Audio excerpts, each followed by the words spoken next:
నమః శివాయ. శివమహాపురాణం 4వ రోజు అధ్యాయం. శంభూనామ ప్రశస్తం.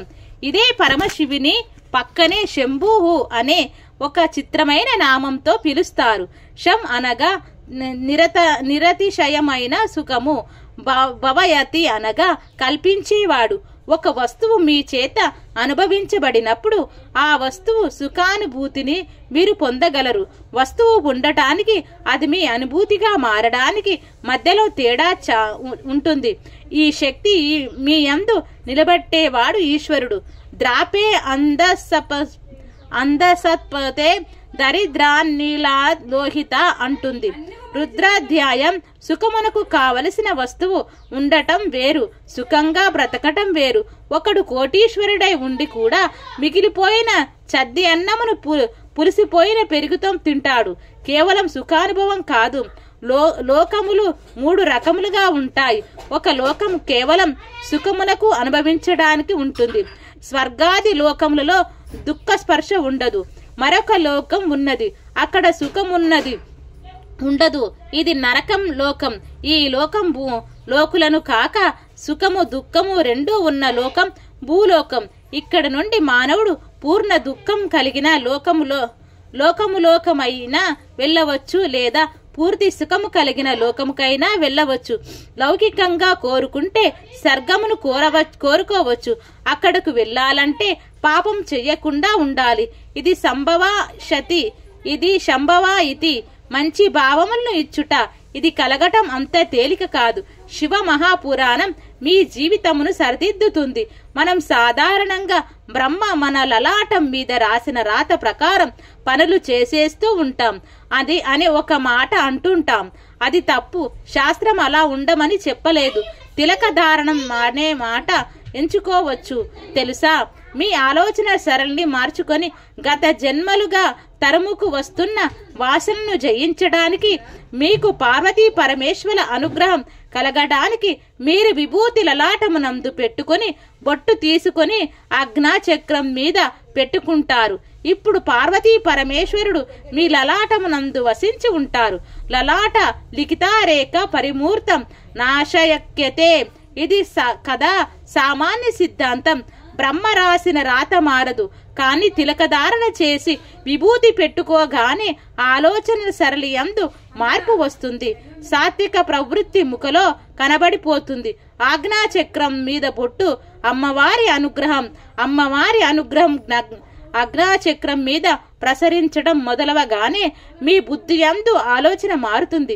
తప్పుడు పనులను మానివేయాలనే భావన కలుగుతుంది. అందుకని మనసును జయించలేకపోతే ముందు శరీరమును అలంకృతం చేసి లోపల మనస్సును సంస్కరించడం దగ్గరకు వెళ్ళతాడు.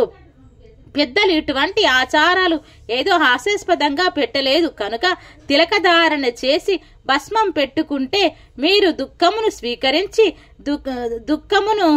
దుఃఖము నుండి బయటపడతారు. మనస్సుకు రజోగుణ తమోగుణ ప్రవృత్తి ఉండటం వలన మీ మనస్సు పాపపు ఆలోచనల వైపు తిరుగుతుంది. ఈ త్రిగుణములను మనస్సును సుఖములను అనుభవించమని ప్రోత్సహిస్తూ ఉంటాయి. భగవత్ సంబంధమైన ప్రవచనములు వినటానికి వెళ్ళడానికి బదులు లౌకికమైన కార్యక్రమములు మున్నగు వాటిని చూడమని ప్రోత్సహిస్తూ ఉంటాయి.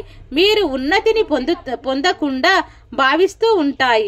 సంసారంలో ఉండి తరించడం చాలా కష్టం. త్రిగుణముల నుండి బయటపడడానికి సంసారంలోనికి ప్రవేశించి సుఖములను అనుభవించి ఈ సుఖములు కావు. నిజమైన సుఖం ఈశ్వరుడే అనే లక్షణమును ఏర్పరచుకుని వైరాగ్య సంపత్తిని పెంపొందించుకోవడం. దాని వలన ఇంద్రియములు మనస్సు చలించని స్థితికి వెళతాడు. ఇంద్రియములను గెలవటం కాదు, మనస్సు కడాలని స్థితికి పూర్ణ వైరాగ్యం అని పేరు. పూర్ణ వైరాగ్యం పొందినవాడు జరిగేది అంతా ఈశ్వరుని లీల అంటారు. అంతా వైరాగ్యం రావటం కూడా ఈశ్వరానుగ్రహమే. ఈ వైరాగ్య సంపత్తి చేత శాశ్వత సుఖస్థానమైన ఈశ్వరుని యందు కలిసిపోతాడు. అప్పుడు వానికిక ఊర్ష ఆదో లోకములనేవి ఉండవు. ఇక మళ్ళీ పుట్టవలసిన అవసరం లేని మోక్ష స్థితిని పొందుతాడు. ఇలా పొందడానికి శంభు అనుసంధానం చేసుకుంటూ ఉండాలి.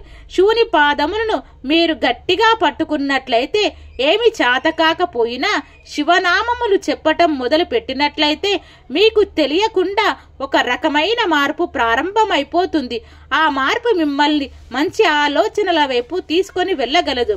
అంతకు పూర్వం ద్వాపర యుగం వరకు ఒక లక్షణం ఉండేది. రాక్షసులు వారి గుణములను బట్టి తెలిసేవారు కాబట్టి వారిని దూరంగా పెట్టడమే, పరమాత్మ వాడిని సంహారం చేయటమో జరిగేది. కానీ కలియుగంలో అలా కాదు. కలియుగంలో రాక్షసులు చిత్తవృత్తుల రూపంలో ఉంటారు. పైకి దొరకరు. మోసం చేసేవాడే చాలా నమ్మించేటట్లుగా సాధు పురుషుడిలా ఉంటాడు. అవతల వాడిని నమ్మించి మోసం చెయ్యాలనుకునే వాడి మాట కలిపి చక్కగా మాట్లాడతాడు. ఇప్పుడు రాక్షసుడు వాని చిత్తవృత్తి యందు ఉన్నాడు. త్రేతాయుగంలో రాక్షసులు ఈ చిత్తవృత్తం రూపంలో ఉంటే విశ్వామిత్రుడు యాగం చెయ్యలేడు. రాముడు పలు రాక్షసులను చంపడానికి తానే అనుసంధానం చేసుకోవలసి వచ్చేది. కానీ వారు బయట రాక్షసులుగా ఉన్నారు కాబట్టి అప్పుడు రాముడు వచ్చి బాణం వేసి రాక్షసులను కొట్టి చంపాడు. ఈ యుగంలో అలా కుదరదు. రాక్షసులు మన మనస్సులలోనే ఉన్నారు. వారు ఎప్పుడైనా తలెత్తి మిమ్మల్ని పడగొట్టేస్తారు. అలా పడగొట్టే రాక్షసులు ఇక్కడే చిత్తవృత్తుల రూపంలో ఉన్నారు. వీళ్ళని తొక్కి పెట్టగలిగిన వాడు ఒక్కడే ఉన్నాడు. అతడే శంభువు. అందుకే ఏవం శ్రీ శంభుదేవస్య నామ్నమష్టోత్తరం శతం అంటాము. ప్రదోష వేళలో ప్రతిరోజు శంభు నామములు చెప్పినట్లయితే ఆయన మీలోని రాక్షస ప్రవృత్తిని తొక్కిపెట్టి మీ భావములయందు మంచి ప్రవాహమును ఏర్పాటు చేస్తాడు. ఈ మంచి ప్రవాహం కలిగిన భావన చేత మీరు ఉన్నతిని పొందేస్తారు. శంభు నామను పట్టుకొని శంభుని అనుగ్రహమును పొందిన వాని స్థితి ఎలా ఉంటుందో మనం రుద్ర పశుపతి నాయనారు చరిత్ర చదివితే తెలుస్తుంది. రుద్ర పశుపతి నాయనారు 60 మంది నాయనారులలో రుద్ర పశుపతి నాయనారు ఒకరు. సన్యాసి కూడా రుద్రం చదవాలి. అభిషేకం చేయకపోయినా రుద్రం పారాయణం చేస్తే వెంటనే పాపములు పటాపంచలు అవుతాయి. రుద్ర పశుపతి నాయనారుకు ఒక లక్షణం ఉండేది. ప్రతిరోజు కూర్చొని రుద్రాధ్రాయణం చదువుతూ ఉండేవాడు. అలా చదువుతున్నప్పుడు ఒక అనుమానం వచ్చింది. అందులో మేమ్యచ విద్యుత్యాయచ వృక్షాయచ హరిత్యాయచ లోప్యాయచ లప్యాయచ ఇత్రియాయచ ప్రేత్రాయచ శిఖత్యాయచ ఈ మాటలు ఉన్నాయి. ఇవన్నీ ఈశ్వరుడే అన్నాడు. అనగా నీరు నీటి మీద, నురుగు చెట్టు మీద, పిట్టలో ఆకుపచ్చతనం ఈశ్వరుడు. నాయనారు తిరుమల్లాయిర్ ప్రాంతంలో ఉండేవాడు. ఆయన ఈ రుద్రమును చదివి ఆకాశం ఈశ్వరుడు, మేఘము ఈశ్వరుడు, నీరు ఈశ్వరుడు, నురుగు ఈశ్వరుడు, చెట్టు ఈశ్వరుడు, పిట్ట ఈశ్వరుడు. కాబట్టి నేను ఇంట్లో కూర్చుని వీటన్నిటినీ చెప్తుంటే ఉపయోగం ఏమిటి? కాబట్టి నేను ఈశ్వరుడిలో చేరిపోయి ఈశ్వరానుభూతిని పొందుతాను అన్నాడు. ఒకరోజు తెల్లవారుజామున ఎవరికీ చెప్పకుండా ఊరి బయటకు వెళ్ళిపోయాడు. అక్కడ గల కొండ మీద నుంచి ఒక సెలయేరు జాలువారుతోంది. ఆ సెలయేట్లో నడుం లోతు నీళ్లలో నిలబడ్డాడు. చల్లటి నీటి స్పర్శకు ఈశ్వరుడు తనను కౌగిలించుకున్న అనుభూతిని పొందాడు. ఇవన్నీ ఈశ్వరుడు కదా, నేనే ఈశ్వరుడిలో ఉన్నాను అని నమప్యేన్యాయచ నమస్సికత్యాయచ ప్రవయమ్యచ అని పారాయణం చేసి బయటికి రాలేక వచ్చేవాడు. ఒళ్ళు తుడిచేసుకుని పొడిబట్ట కట్టుకుని ఇంటికి వెళ్ళిపోయేవాడు. మరల మధ్యాహ్నం సంధ్యావందనం కోసం ఆ చెరువు దగ్గరికి వెళ్ళిపోయేవాడు. నీళ్లలో నిలబడి శివుని ధ్యానం చేసేవాడు. చుట్టూ కనిపిస్తున్న ప్రతి వస్తువులో శివరూపమును చూసేవాడు. సాయంత్రం కూడా అదే నీటిలో అదే పరిస్థితి. ఇలా కొన్నాళ్ళు జరిగింది. చివరకు రాను ఆయనకు ఎవరు కనపడినా ఈశ్వరుడే కనబడేవాడు. ఆఖరికి దొంగ కనపడితే నమచ్చోరాయచ అనేవాడు. అలా అంతటా ఈశ్వర దర్శనం చేస్తూ ఉండేవాడు. అప్పుడు శంకరుడు ఇక నేను తప్ప ఇంకొకడు కనపడని నిన్ను నాలోకే తీసుకోవాలి అని నాయనారును తనలోకి తీసుకున్నాడు. అప్పుడు నా నాయనారు శివునిలో ఏకమైపోయి తాను శివుడు అయిపోయాడు. దీనిని మనం జాగ్రత్తగా పరిశీలించినట్లయితే నాయనారు భావన చేత మోక్షమును పొందినట్లుగా మనం గమనిస్తాము. శం భవాయాత మీ యందు మంచి భావములు ప్రవేశించి ఈశ్వరాభిముఖులై నిరతిశయ సుఖ స్వరూపమైన శివుని యందు కలిసి మీరే శివుడు అవుతాడు.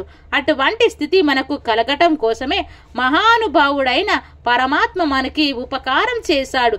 ఇటువంటి జ్ఞానమును శంభు స్వరూపం మనకు కటాక్షిస్తుంది. అందుకే శంభు అన్న నామం అంత గొప్ప నామం అయింది. పరమశివుని రూపములో ఆ శాంభవ స్వరూపం అంత గొప్పది అయింది. ఆ నామములు చెప్పుకుంటే చాలు మనం ఉద్ధరించబడతాం. ఈశ్వరాత్ జ్ఞానమని చేత్ జ్ఞానదాత మహేశ్వరాహ. ఈశ్వరుని అనుగ్రహం వలన మాత్రమే జ్ఞానము కలుగుతుంది.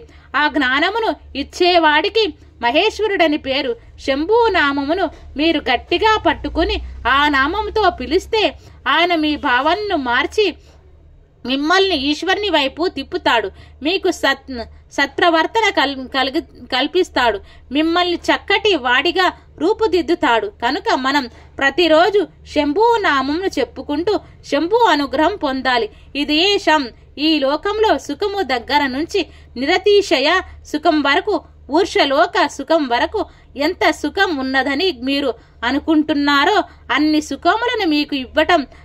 దీనినే కామకోటి అని పిలుస్తారు. కామకోటి అనగా ఇక్కడ కోరికలను ఇవ్వటంతో మొదలుపెట్టి కోరికలు లేకుండా చేయడం వరకు తీసుకువెళ్ళి ఆ తరువాత పుణ్యమునిచ్చి పుణ్యం వలన ఊర్షలోక ప్రాప్తి కల వరకు ఇచ్చి తరువాత మరలా తిరిగి రానవసరం లేని పునరావృత్తి రహిత శాశ్వత శివ సాయుధ్య స్థితి అనబడే మోక్ష స్థితి వరకు ఇవ్వగలిగిన అంచులన్నీ ఆవిడ చేత పరిపాలించబడుతున్నాయి. ఆవిడ యనవీయక ఎత్తి కామకోటిలో నిలబెడుతుంది. ఈ కోటిలో ఏ మెట్టు మీద మీరు నిలబడతారో దాన్ని తగినట్లుగా మిమ్మల్ని నిలబెట్టడానికి ఈ నామములు ఈశ్వరానుగ్రహం మిమ్మల్ని రక్షిస్తాయి. రుద్ర పశుపతి నాయనారు వృత్తాంతమే అందుకు ఉదాహరణ. ఓం నమ శివాయ. శివ మహాపురాణం 4వ రోజు అధ్యాయం సంపూర్ణం. ఓం శాంతి శాంతి శాంతి.